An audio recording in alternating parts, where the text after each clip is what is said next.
वस्त्र है, वस्त्र व आवास। तो फिर है वस्त्र। वस्त्र हमारी मूलभूत आवश्यकताओं में से एक है और अपने शरीर की सुरक्षा एवं व्यक्तित्व को आकर्षित करने वाले आकर्षक बनाने के लिए भी हम वस्त्र धारण करते हैं। सभी लोग मौसम के अनुसार ही वस्त्र पहनते हैं, जैसे गर्मियों में हल्के व सूती वस्त्र, सर्दियों में ऊनी व रेशमी वस्त्र तथा वर्षा ऋतु में जल्दी सूखने वाले वस्त्र। इसके अतिरिक्त विभिन्न लिंग, जाति व क्षेत्र के लोग अलग अलग प्रकार के वस्त्र पहनते हैं। जहाँ पर पुरुष लोग पैंट, शर्ट, कमीज, धोती, कुर्ता और पायजामा पहनते हैं, वहीं पर स्त्रियाँ धोती, साड़ियाँ, सलवार, कुर्ता पहनती हैं।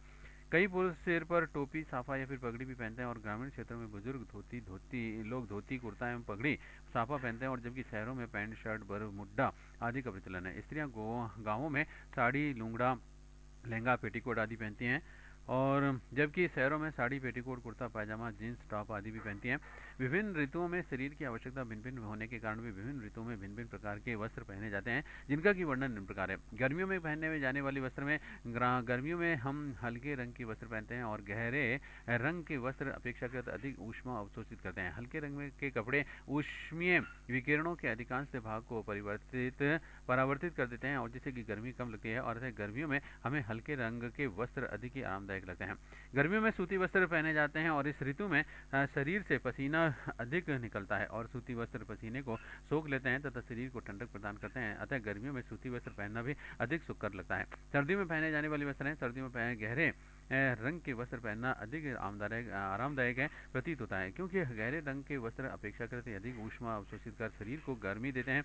अतः गहरे रंग के वस्त्रों में ठंड कम लगती है। और सर्दियों में हम ऊनी व रेशमी वस्त्र पहनते हैं। ऊन जो है ऊष्मा रोधी होती है और इसके अतिरिक्त भी ऊन के रेशों के बीच में वायु फंसी रहती है, और ये वायु हमारे शरीर की ऊष्मा को ठंडे बाह्य परिवेशों की ओर विकिरित होने से भी रोकती है। अतः हमें उष्णता का अनुभव भी होता है। अतः सर्दी के बचने के लिए ऊनी वस्त्रों का पहने जाते हैं। भारत के विभिन्न क्षेत्रों में पहने जाने वाले वस्त्र हैं। जम्मू कश्मीर के वस्त्र हैं फिरन, पुरुषों में महिलाओं द्वारा ढीला ढाला चौकी की तरह पहने जाने वाला वस्त्र। तरंगा, कश्मीरी महिला द्वारा सिर पर पहना जाने वाला वस्त्र। बुर्गा, महिलाओं द्वारा पहने जाने वाला वस्त्र। पठानी सूट, पुरुषों के इस वस्त्र को खान ड्रेस का नाम भी से भी जाना जाता है और ये विशेष करके श्रीनगर में लोकप्रिय है।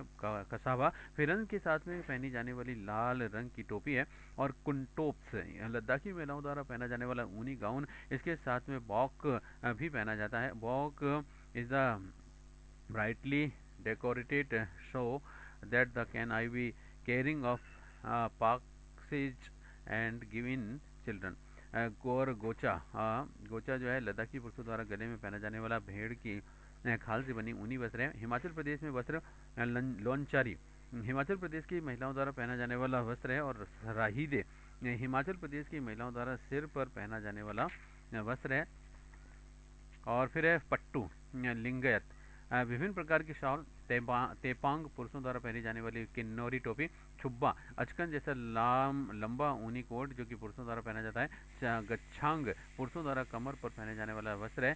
सुथान, पुरुषों द्वारा पहने जाने वाला ऊनी या फिर सूती पैजामा। कीरा, महिलाओं द्वारा कमर पर बांधी जाने वाली बेल्ट है। लिंगजिमा सानो, विभिन्न प्रकार की टोपियां। रीगोया, पुरुषों द्वारा पहना जाने वाला लंबा ऊनी कोट है। होजुक, महिलाओं द्वारा पहनी जाने वाली एक प्रकार की कमीज है। मिजोरम की वस्त्र है।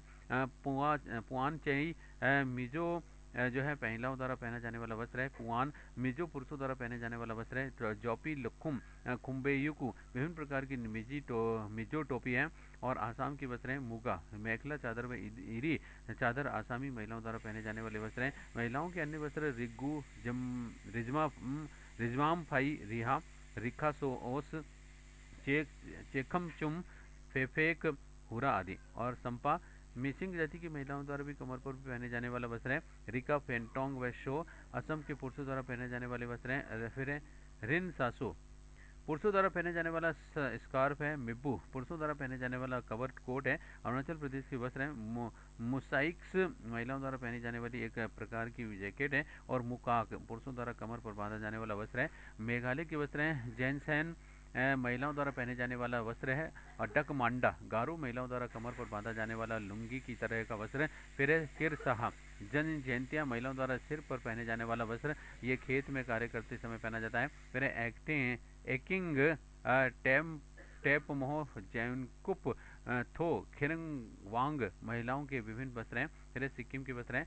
थोकरो डुम, सिक्किम की लेपचा, जाति के पुरुषों द्वारा पहने जाने वाली पोशाक, जिसमें कि एक सफ़ेद पायजामा, एक कमीज और ये थे येन था से येन थाट से और एक टोपी सांबो होती है। फिर डुम बुम या फिर डुमुंड याम है, महिलाओं द्वारा साड़ी की तरह पहना जाने वाला वस्त्र है। फिर खो या फिर बाखू, हांजू, कुसेन, फारिया, चौबंदी, चोलो, होम्बोआरी, पांगडेन, टागो, न्याम रेक, टारो सिक्किम की महिलाओं द्वारा पहने जाने वाले वस्त्र हैं। और फिर है पाउचरी, सिक्किम की नेपाली महिलाओं द्वारा नृत्य करते समय पहनी जाने वाली पोशाक है। नागालैंड के वस्त्र हैं किल्ट, काले रंग की पोशाक, लुंग, पेंसू, नग्गा पुरुषों का गहरे नीले रंग का वस्त्र है। मणिपुर के वस्त्र हैं फैनेक और इनाफी, सॉल, सारंगे, स्कर्ट मणिपुरी महिलाओं के वस्त्र हैं। फिर है खामेन, चाटपा और हैं त्रिपुरा के वस्त्र हैं रिगनाई, महिलाओं द्वारा पहने जाने वाले वस्त्र अधु वस्त्र।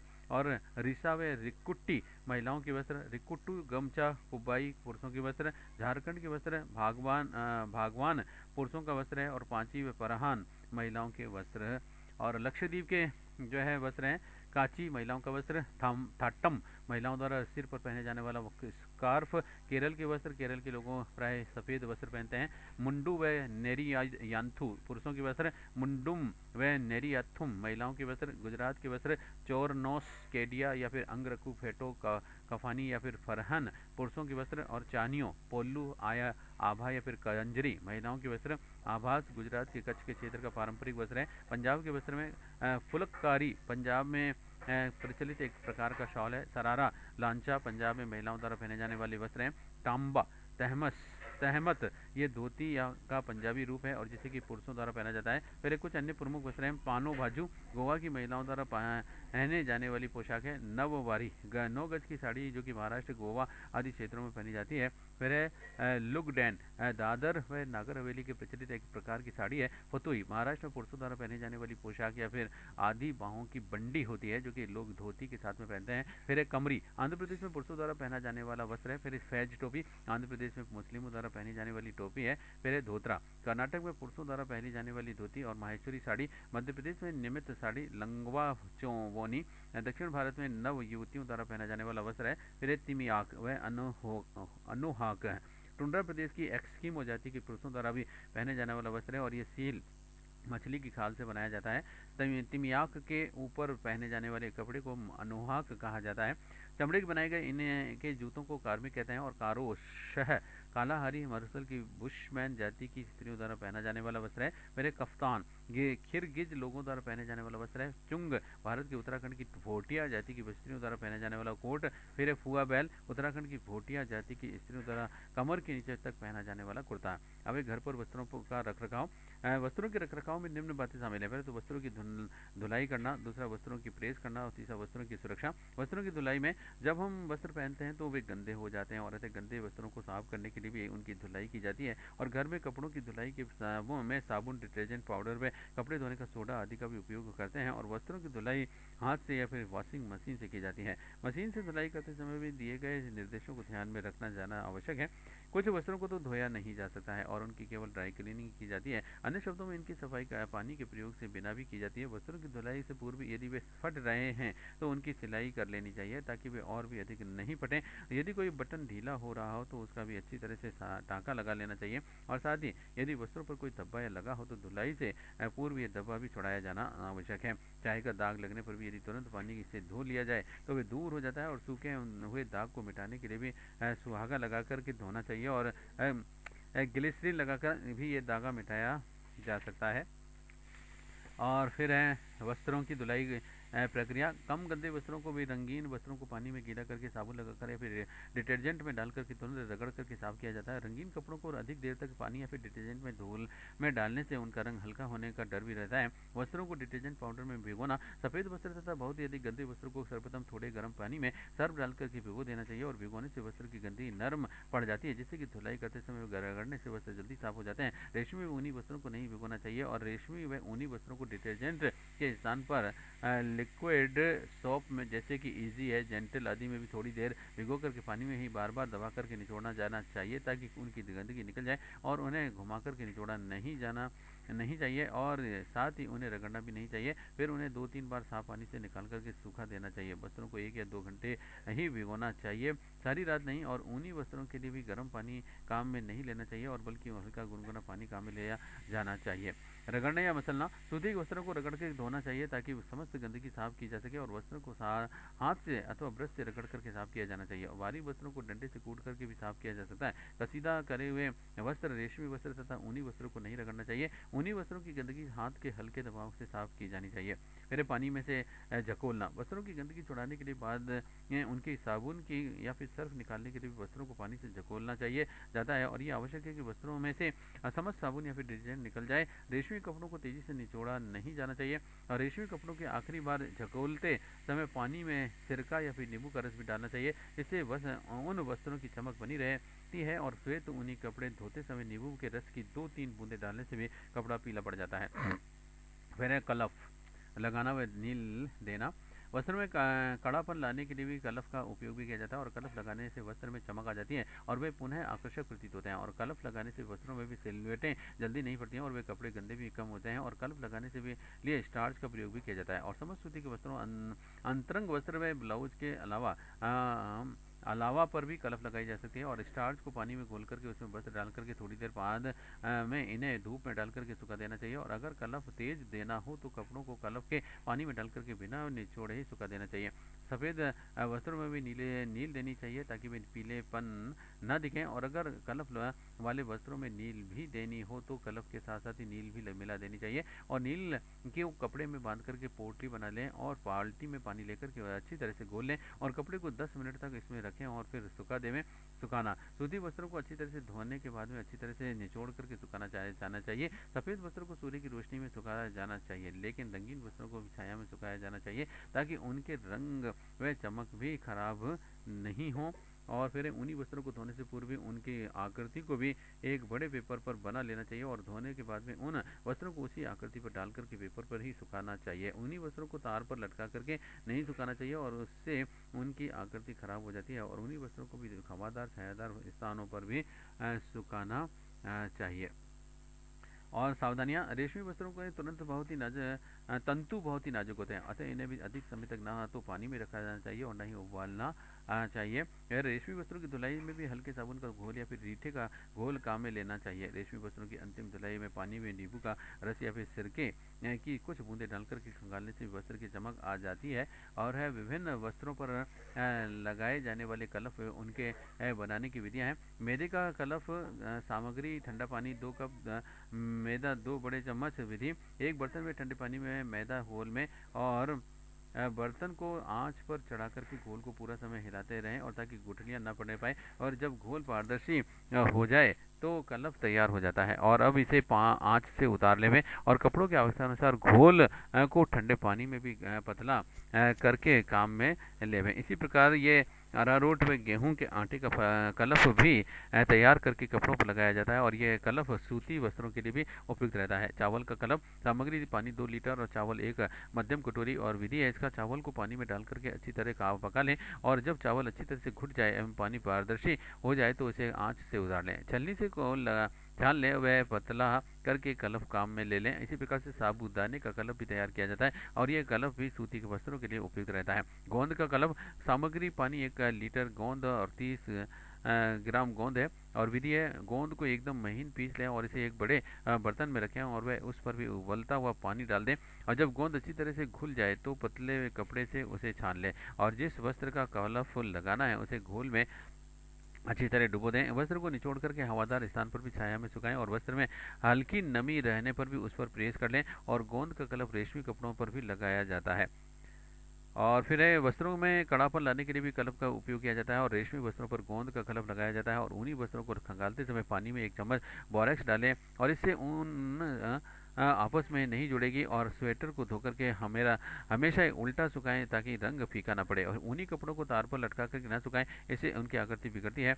और फिर है, ऊनी कपड़ों को अच्छी तरह से सुखाएं और गीलापन ऊन को खराब कर देता है। फिर है, यह धुलाई की महंगी विधि होने के कारण भी इसे व्यावसायिक स्तर पर भी काम में लिया जा सकता है। वस्त्रों की प्रेस करना, वस्त्रों में सूखे ने के बाद में उनकी प्रेस की जानी चाहिए ताकि वस्त्रों की सभी सलवटें दूर हो सके तथा देखने में सुंदर दिखें। और प्रेस का तापमान वस्त्रों की प्रकृति के अनुसार ही रखा जाना चाहिए। और रेशमी वस्त्रों को नम अवस्था में प्रेस कर देने से वस्त्र में अपेक्षित कड़ापन आ जाता है। और ऊनी वस्त्र पर सफ़ेद कपड़ा बिछाकर के गर्मी का गर्म हल्की गर्म इस्त्री कर देते हैं। शुष्क विधि द्वारा धुलाई में विशेष वस्त्रों में जैसे कि ऊनी कोट, रेशमी साड़ियाँ, जरीदार कपड़े कीमती होते हैं और इन्हें साधारण धुलाई से भी धोने पर भी इनकी चमक, कोमलता एवं बुनाई नष्ट होने का डर रहता है। जहाँ इनकी धुलाई एक विशेष विधि से भी की जाती है और जिसे शुष्क धुलाई कहते हैं। शुष्क धुलाई वास्तव में सूखी नहीं होती है और किंतु धुलाई में साबुन के घोल का भी प्रयोग न कर वसा घोल, पेट्रोल का प्रयोग भी किया जाता है। वस्त्रों की सुरक्षा, वस्त्रों की प्रेस करने के बाद में उसे सुरक्षात्मक ढंग से भी रखा जाना भी आवश्यक है जिससे कि उसमें कीड़े ना लग सकें। अलमारी या फिर बक्से में अखबार बिछाना चाहिए और अखबारों की गंध कीड़ों की वस्त्रों से दूर रहती है। और बक्सों में वस्त्र रखने से पूर्व नीचे की नीम की सूखी हुई पत्तियां बिछाकर के ऊपर अखबार रखकर वस्त्र जमाने चाहिए और जिससे कि कीड़े नहीं लगते हैं। और वस्त्रों की सुरक्षित रखने के पूर्व भी अच्छी तरह से सुखा लेना चाहिए और जिसके बाद में वस्त्र की सूती कपड़े या फिर अखबार में लपेट करके रखना चाहिए। और कभी भी पसीने के या फिर गंदे वस्त्रों को अलमारी में नहीं रखा जाना चाहिए। और ऊनी कपड़ों के में कीड़े नहीं लगें इसके लिए भी उनकी तहों के बीच में नेफ्थलीन कपूर की गोलियां रख देनी चाहिए। और वस्त्रों को हमेशा ही धोकर ही अलमारी में रखना चाहिए। इससे कीड़े लगने का संभावना बहुत ही कम होती है की जाती है। और ऊनी वस्त्रों को कीड़ों से बचाने के लिए अखबार में लपेट कर भी रखा जा सकता है। और लंबे समय तक बक्से में रखे गए कपड़ों को वर्ष में 1 बार 2 बार धूप में अवश्य रख डालना चाहिए ताकि उनमें बदबू नहीं आए और कीड़े मकोड़े आदि होने की संभावना भी समाप्त हो जाए। That's all. अब है और इसमें आगे टॉपिक है हथकरघा और पावरलूम। भारत में वस्त्र बनाने और बुनने की दीर्घ और समृद्ध परंपरा रही है। यहाँ पर वस्त्र निर्माण में विभिन्न प्रकार की भी सामग्रियों और प्रौद्योगिकियों का इस्तेमाल किया जाता है रहा है। और हमारे यहाँ प्राचीन समय से ही हथकरघा और पावरलूम द्वारा वस्त्रों की बुनाई की जाती रही है। और बुनाई की प्रक्रिया में धागों को 2 दिशाओं में प्रयोग किया जाता है, ताना व बाना। लंबवत दिशा में प्रयोग होने वाले धागों को ताना तथा क्षैतिज दिशा प्रयोग होने वाले धागों को बाना कहते हैं। हथकरघा उद्योग सबसे बड़ा तो वस्त्र उद्योग क्षेत्र है और हमारे देश में कुल वस्त्र उत्पादन का लगभग 30% इसी क्षेत्र में उत्पादित होता है। सरकार ने हथकरघा क्षेत्र के विकास के लिए भी सर्वप्रथम 1940 में व्यवस्थित रूप से कदम उठाया था। और इसका उद्देश्य कारीगरों को आर्थिक स्थायित्व देना और विदेशी मुद्रा अर्जित करने के लिए भी हथकरघा उत्पादों को निर्यात करना था। परिणाम स्वरूप स्वतंत्रता के पश्चात अखिल भारतीय हथकरघा बोर्ड, हस्तशिल्प बोर्ड और खादी ग्राम उद्योगों का स्थापना की गई। पंचवर्षीय योजनाओं में भी हथकरघा क्षेत्र की बढ़ावा दिया गया। 1980 और 1981 में 1985 की कपड़ा नीति में हथकरघा क्षेत्र को प्रमुखता दी गई है। और संसद ने 1985 में हथकरघा अधिनियम पारित किया। वर्तमान में हैंडलूम क्षेत्र देश की अर्थव्यवस्था में महत्वपूर्ण भूमिका निभा रहा है और इसमें करीब 65 लाख लोगों को प्रत्यक्ष रोजगार मिला हुआ है। 3 नवंबर सन 2005 को बुनकरों हेतु नई व्यवस्था बीमा योजना लागू की गई और इस स्कीम में हथकरघा उद्योगों में कार्यरत व्यक्तियों की सभी नई पुरानी बीमारियों को शामिल किया गया है। इसके अलावा 2 अक्टूबर सन 2005 को महात्मा गांधी बुनकर बीमा योजना का शुभारंभ किया गया। 28 जून सन 2006 को प्रधानमंत्री हथकरघा उत्पादों को स्पष्ट पहचान देने के लिए भी हैंडलूम मार्क का शुभारंभ किया। और पावरलूम क्षेत्र भी वस्त्र उद्योगों के सर्वाधिक महत्वपूर्ण पावरलूम क्षेत्र में भी वस्त्र उद्योगों के सर्वाधिक महत्वपूर्ण खंडों में से एक है। यह 50 लाख श्रमिकों को प्रत्यक्ष रोजगार प्रदान करता है और देश के कुल वस्त्र उत्पादन में 62% योगदान करता है। देश में 21.58 लाख पावरलूम है। निर्यात के लिए प्राप्त 60% से अधिक वस्त्र पावरलूमों में से आता है। और रेडीमेड और वस्त्र क्षेत्र अपनी जरूरतों के लिए पावरलूमों पर निम्न निर्भर रहते हैं। और देश के प्रमुख पावरलूम समूह क्षेत्र ईरोड, सेलम, मदुरई, इच्चर करंजी, सोलापुर, भिवंडी, मालेगांव, बुरहानपुर, भीलवाड़ा, किशनगढ़, लुधियाना और पानीपत में है। इन पावरलूमों को आधुनिक बनाने का भी प्रथम सरकार ने टेक्नोलॉजी समूह उन्नयन फंड स्कीम टफ के तहत किया है। और इसके अंतर्गत पावरलूम सेक्टर की विकेंद्रित करके 25% मार्जिन बनी लेने का अतिरिक्त विकल्प है। और ये सब्सिडी 2012 तक टफ्स अनुकूल मशीनरी में निवेश कर 5% ब्याज प्रतिपूर्ति के बदले दी जाती थी। परंतु इस क्षेत्र का विकास करने के लिए भी अभी बहुत ही कुछ करना शेष है। और यंत्रों में थोड़े से सुधार में उत्पादकता में 50% की वृद्धि की जा सकती है। और इसके अलावा भी सहकारी समितियों और निगमों की स्थापना होने के बावजूद भी बुनकरों को कच्चा माल प्राप्त करने और अपना सामान बेचने के लिए दलालों और बिचौलियों पर भी मुख्य रूप से निर्भर रहना पड़ता है और बुनकरों को ऋण प्राप्ति में भी कठिनाई होती है और उन्हें सस्ते दरों पर भी लघु अवधि और दीर्घावधि ऋण प्रदान किए जाने चाहिए। और इस उद्देश्य से सन 1983 में नाबार्ड की स्थापना की गई थी और लेकिन अभी तक ये योजनाएं बुनकरों तक पूरी तरह से नहीं पहुंच पा रही है। जीव जंतुओं के आवास हैं। पहले तो जीव जंतुओं के लिए विभिन्न आवास निम्न है। पहले तो बिल बिल है। कुछ जंतु धरती में बिल बना करके रहते हैं और जैसे कि चूहा, सांप, खरगोश, दीमक, चींटी, गोयरा आदि। घोंसला, कुछ पक्षी पेड़ों या फिर घरों में घोंसला बना करके रहते हैं जैसे कि बया, बुलबुल, कठफोड़वा, चिड़िया, कबूतर आदि।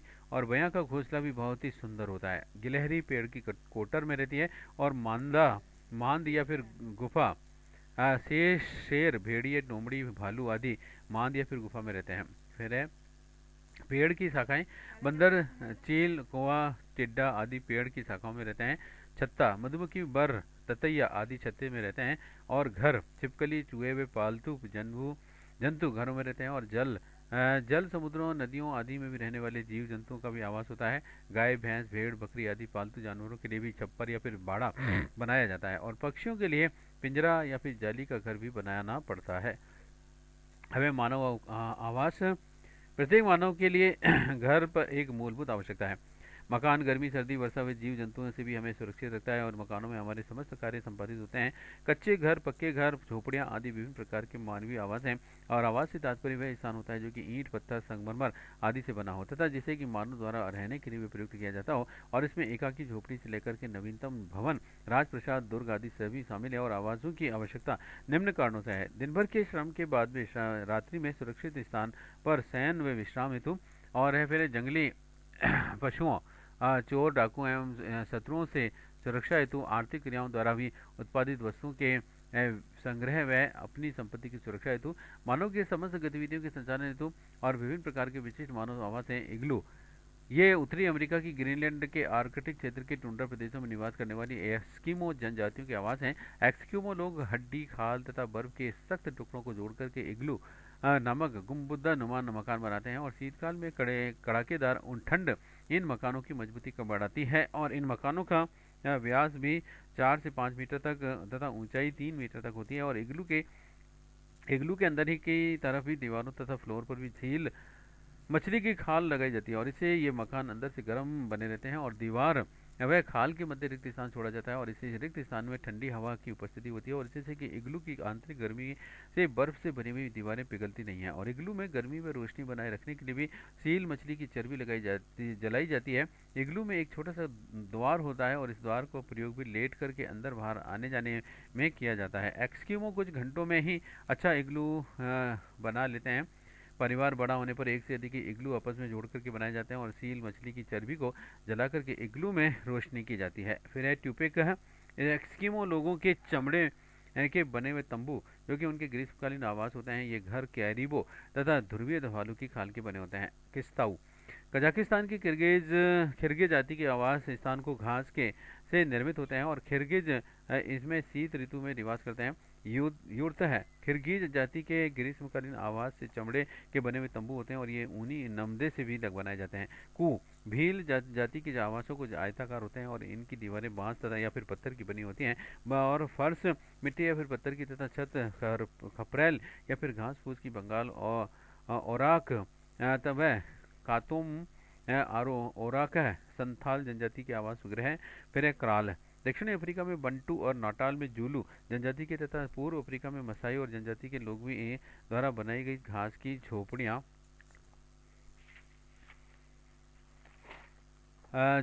भी और फिर है तीपी। राखी पर्वत के पूर्वी भागों में भी रेड इंडियन लोगों द्वारा बिसन बैल के चमड़े से वे लंबे बांसों से बनाए गए शंकावार तंबू ये पोर्टेबल होते हैं। और फिर है विग बाम। और बिग बाम में इसके अंदर अमेरिका आदिवासियों के आवासों में ये छोटे वे सामान्यतः गोल आकार के बने होते हैं और इसे वेतु भी कहा जाता है। लॉन्ग हाउस ये अमेरिका में है। इरोयू अस जाति के आवास होते हैं और ये बहुत ही बड़े होते हैं। अर्स भारत में नीलगिरी की पहाड़ियों में निवास करने वाली आदिम जाति के 90 बड़े ढोल की आकृति के घर। और फिर बुशमैन जाति के आवास अफ्रीका महाद्वीप के कालाहारी मरुस्थल के आकेट जनजाति बसमैन सान के लोग स्थायी व पक्के मकान नहीं बनाते हैं, और ये लोग भी मौसम की कठोरता व जंगली जानवरों के बचाव के लिए भी झोपड़ियों, गुफाओं या फिर टेंटों में रहते हैं। और झोपड़ियों के निर्माण में भी लकड़ी, घास, पत्तियों व खालों का प्रयोग भी किया जाता है। फिर है खाई मास। अरब व सहारा की बद्दू जाति के लोगों के तंबू पिग्गी जाति के आवास और पिग्गी शिकार पर निर्भर रहते हैं, अतः स्थायी रूप से भी घर बना करके नहीं रहते हैं। और पिग्गी जंगली जीवों से सुरक्षा की दृष्टि से भी अपनी झोपड़ियां वृक्षों पर बनाते हैं, और इनकी झोपड़ियां मधुमक्खी के छत्तों की भांति गोल बनाई जाती है। झोंपा शुष्क व पश्चिमी राजस्थान के ग्रामीण क्षेत्रों में बने घर। फिर है पड़वा। राजस्थान में मरुस्थल में बनाए जाने वाले घर पड़वा की दीवारें प्राय धूप में सुखाई मिट्टी की ईंटों से बनाते हैं। और केलू जो कि खपरेल से ढलवा छत बनाते हैं। और टपरा व डागला राजस्थान के आदिवासियों का सामान्य घर है। फिर भाखड़ा का ढांचा राजस्थान के गिरासिया जनजातियों का घर है। फिर मुनसा या उत्तराखंड के भोटिया जनजातियों का शीतकालीन आवास है। और मेत है उत्तराखंड के भोटिया जनजातियों की ग्रीष्मकालीन आवास है। ऑल यूरोप के कॉकेसस पर्वतीय क्षेत्र की कबीलाई जनजातियां द्वारा भी लकड़ी के ऊपर चमड़ा मड़ करके बनाया जाता गया वृत्ताकार में तंबू नवा आवास है। और इज्बा उत्तरी पुरुष के ग्रामीण जनजातियों द्वारा बनाया गया त्रिकोणीय रंगीन आवास है। और प्लैंक ग्रह अमेरिका के उत्तरी पश्चिमी घाट तट पर भी बने रहने वाली आदिवासी जातियां के घर, ये घर केदार लकड़ी के बनाए जाते हैं। फिर प्यूब्लॉस दक्षिण पश्चिम के अमेरिका में प्यूबॉस इंडियन द्वारा भी बनाए जाने वाले घर हैं। और फिर है चिकीज, ये अमेरिका में फ्लोरिडा में सेमिलॉन इंडियंस द्वारा भी बनाए जाने वाले घर। इन घरों में भी दीवारें नहीं होती हैं और केवल छप्पर की छत और एक लकड़ी का प्लेटफॉर्म ही होता है, जो कि भूमि से कई फीट ऊंचा होता है। और ये घर गर्म व दलदली जलवायु के लिए भी उपयुक्त होते हैं। फिर है होगान, ये घर दक्षिण पश्चिम अमेरिका की आदिवासी जाति नाविजियो द्वारा बनाए जाते हैं। और इनमें कोई भी खिड़की नहीं होती है, और बल्कि धुआं निकलने के लिए भी छत के एक छेद होता है। और इन घरों का प्रवेश द्वार हमेशा पूर्व की तरफ ही होता है। फिर है विकी अप्स, ये अमेरिका की अपाचे जाति के लोगों द्वारा बनाए जाने वाले घर हैं। और ये उल्टे यू आकार, यूपिस्ड डाउन और यूसुपिड के घर होते हैं, और जो कि वृक्षों से बनाए जाते हैं, और तथा इन्हें जानवरों की खाल से ढका जाता है। और घर का प्रवेश द्वार बहुत ही छोटा होता है। फिर है आवास और निकटवर्ती स्थानों की स्वच्छता। स्वस्थ रहने के लिए स्वच्छता आवश्यक होती है, और घर वह स्थान होता है जहाँ पर कि परिवार निवास करता है। परिवार के सभी सदस्यों को प्रसन्न चित्त व स्वस्थ रखने के लिए भी हमें अपने आवास और आसपास के स्थानों को स्वच्छ रखना चाहिए, और इसके लिए भी निम्न बातों का ध्यान रखना आवश्यक है। जैसे मकान की नालियाँ साफ सुथरी व ढकी हुई हों, और फिर शौचालय वह स्नानघर प्रतिदिन अच्छी तरह से साफ किए जाने चाहिए, और क्योंकि यहाँ पर कीटाणु पनपने की संभावना सर्वाधिक होती है। घर की नालियों में भी कीटनाशकों का नियमित छिड़काव किया जाना चाहिए। फिर है कमरों में ऐसे दूषित हवा निकलने के लिए भी रोशनदान की भी पर्याप्त व्यवस्था होनी चाहिए। फिर समस्त कूड़ा करकट प्रतिदिन की कूड़ेदान में भी एकत्रित करना चाहिए, और ये कूड़ेदान ढक्कन वाला होना चाहिए। रसोई घर में धुएं के निकास के लिए भी चिमनी की व्यवस्था होनी चाहिए, और घर में प्रतिदिन फिनाइल आदि डाल करके पोंछा लगाया जाना चाहिए, ताकि मच्छर व मक्खी में ना फैल सकें। फिर घर का समस्त कूड़ा करकट भी बाहर नहीं फेंका जाना चाहिए, इसे नगर परिषद के सफाई कर्मचारियों के सुपुर्द किया जाना चाहिए। गली मोहल्ले की नालियों की भी साफ करवानी चाहिए, और नगर परिषद में संपर्क करके समय समय पर भी कीटनाशक, फिनाइल, BHC पाउडर आदि का छिड़काव भी करवाना चाहिए। सामुदायिक स्वास्थ्य के लिए भी आवासीय बस्तियां योजनाबद्ध रूप से बसी होनी चाहिए, जिसमें कि सभी आवासों के लिए भी समुचित हवा, पानी, रोशनी, जल निकास व शौचालय आदि की व्यवस्था हो, और गंदे जल के निकास की नालियों व गटर रखे हुए हों। और आवासीय बस्तियों में जल के गड्ढे नहीं होने चाहिए, क्योंकि इन स्थानों पर मच्छर पनपने की संभावना रहती है। और जल स्रोत साफ स्वच्छ होने चाहिए। कुएं ढके हुए हों, जिनमें कि समय समय पर भी जीवाणु नाशक दवाई डाली जानी जाती रहें। हैंडपंप, कुएं व बावड़ियाँ आदि के आसपास का भी स्थान स्वच्छ रखा जाना चाहिए। और इन स्रोतों में कपड़े व बर्तन धोना, स्वयं नहाना और जानवरों को नहलाना आदि कार्य नहीं करने चाहिए। पानी की टंकियों की नियमित सफाई की जानी चाहिए, और बस्ती में वृक्षारोपण करना चाहिए, और मरे हुए जानवरों को जल स्रोतों या फिर बस्तियों से दूर उचित स्थान पर डालना चाहिए। हर घर के बाहर में या फिर कुछ घरों के बीच में कचरा पात्र रखे जाएं, और समुदाय के लोगों में स्वच्छता के प्रति भी जागरूकता पैदा करनी चाहिए, और लोगों को गंदगी से होने वाली बीमारियों व संक्रामक रोगों के बारे में जानकारी होनी चाहिए, ताकि वे अपने आसपास के क्षेत्रों को साफ सुथरा रख सकें। फिर है भवन निर्माण सामग्री। गृह निर्माण के लिए भी सामान्यतः उस सामग्री का उपयोग किया जाता है जो कि निकटवर्ती स्थानों में सरलता से उपलब्ध हो जाती है, और व्यापक रूप से भी निम्न सामग्री का उपयोग मकान बनाने में किया जाता है। पत्थर, ईंट और बर्फ, तंबू, चूना और सीमेंट, बांस, बल्लियां और गोबर, और पानी, पट्टियां, लोहे के तार, लकड़ी के लट्ठे, बांस, सैनिटरी का सामान, घास फूस, लकड़ी, मिट्टी, तेल या फिर बजरी, लोहा, जालियाँ, सरकंडे और कांच और प्लास्टिक, और पशुओं की खाल और संगमरमर और बांस की टाटियाँ और एस्बेस्टॉस की चादरें, और खपरेल या फिर केलू और लोहे की चादरें व गार्ड्स और पेड़ों की टहनियाँ व खजूर के पन्ने।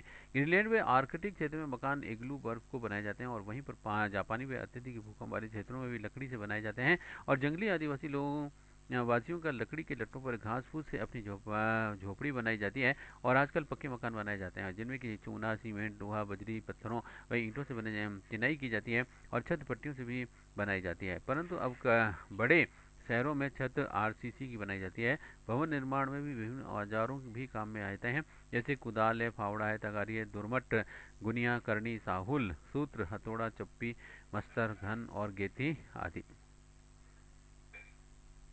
और नेक्स्ट है अब इसमें वस्तुनिष्ठ प्रश्न। सर्दियों में किस रंग के वस्त्र पहनना अच्छा रहता है? उत्तर है इसका गहरे रंग के। नेक्स्ट प्रश्न, गर्मियों में पहने हेतु सर्वाधिक आरामदायक वस्त्र होते हैं? उत्तर है इसका उक्त एक और दो दोनों सूती और हल्के रंगों के। नेक्स्ट प्रश्न, टेरीवूल के वस्त्रों को धोने की सर्वोत्तम उपयुक्त विधि है? उत्तर है इसका ड्राई क्लीनिंग करना। और नेक्स्ट है प्रश्न, कपड़ों पर चाय का दाग लगा हुआ है तो उसे हटाने के लिए प्रयत्न करना चाहिए? उत्तर है इसका उक्त एक दोनों, ग्लिसरीन और सुहागा से। नेक्स्ट, गर्म सूट और पैंट कोट, कोटा, किनारी की कामयुक्त महंगी साड़ियाँ आदि होने की सर्वोत्तम विधि है? उत्तर है इसका ड्राई क्लीन करवाना। ऐसे ऊनी वस्त्रों की गर्मियों में कीड़े न लगे अतः उन्हें सुरक्षित रखने हेतु उनमें से किस पदार्थों की गोलियां रखी जानी जाती हैं? उत्तर है नेफ्थालीन या कपूर की। नेक्स्ट, देश में प्रमुख पावरलूम सेक्टर स्थित हैं? उत्तर है इसका उक्त सभी है, सैलम तमिलनाडु में, मदुरई तमिलनाडु में और सोलापुर महाराष्ट्र में। जैसे बया रहती है? उत्तर है इसका घोंसले में। जैसे उत्तर प्रदेश के निवासियों के आवास कहलाते हैं? उत्तर है इसका इग्लू। नेक्स्ट, निम्न वस्तुओं व उनके आवासों को सम्मिलित कीजिए। तो इसका सही आंसर जो है वह है खरगोश। ये आपका रहता है इसका सही आंसर बनेगा खरगोश रहता है बिल में, भालू ये रहता है आपका मांद में, और ततैया ये रहती है आपके छत्ता में, और चील रहती है आपके पेड़ पर। नेक्स्ट ट्यूपिक है? उत्तर है इसका एस्किमो लोगों के चमड़े के बने तंबू। नेक्स्ट, निम्न में से भवन निर्माण में प्रयुक्त सामग्री है? उत्तर है इसका उक्त सभी है, ईंट, पत्थर, सीमेंट, चूना, बजरी, एस्बेस्टॉस की चादरें। नेक्स्ट, ताना व बाना शब्द प्रयुक्त होता है? उत्तर है इसका एक व दोनों में, एक तो हथकरघा उद्योग में और पावरलूम उद्योग में। ऐसे मकानों की छत बनाने तो किस सामग्री का प्रयोग होता है? उत्तर है इसका उक्त सभी का, एस्बेस्टस या फिर लोहे की चादरें, पत्थर की पट्टियाँ, लोहे की सरिये और सीमेंट व कंक्रीट आरसीसी का। नेक्स्ट, जंगल में रहने वाले आदिवासी लोग निम्न में से किस प्रकार के आवास अधिकांश से प्रयोग में लेते हैं? उत्तर है इसका झोपड़ी। नेक्स्ट है वस्त्रों में कड़ापन लाने के लिए काम में लाया जाता है? उत्तर है इसका कलफ। नेक्स्ट, रेशमी वस्त्रों के लिए भी कौन सा कलफ काम में लिया जाता है? उत्तर है इसका गोंद का कलफ। नेक्स्ट, कलफ किन किन से तैयार किया जाता है? उत्तर इसका साबूदाने से। नेक्स्ट, इनमें से कौन सा कूट सत्य है? इसमें ये चौथा सत्य एबेसेद सही है। और नेक्स्ट है प्रश्न, वस्त्रों को सुरक्षित रखने हेतु किस वृक्ष की पत्तियां सुखाकर के बक्से में नीचे रखी जाती हैं? उत्तर है इसका नीम की। और नेक्स्ट प्रश्न, वस्त्रों की धुलाई करते समय अंत में साफ पानी से क्या डालना जाना चाहिए जिससे कि वस्त्रों में चमक आ जाए? उत्तर है इसका नींबू का रस और सिरका। नेक्स्ट, ऊनी वस्त्र का रेशा होता है? उत्तर है इसका प्रोटीन युक्त कोमल। देखने में से सत्य कथन है? उत्तर है इसमें सत्य उपरोक्त सभी सत्य कथन है कि ऊनी वस्त्र के धुलने पर सिकुड़ने या फिर फैसले की संभावना रहती है। और दूसरा, ऊनी वस्त्रों की शुष्क धुलाई करते समय जो है वसा घोल पेट्रोल का प्रयोग किया जाता है।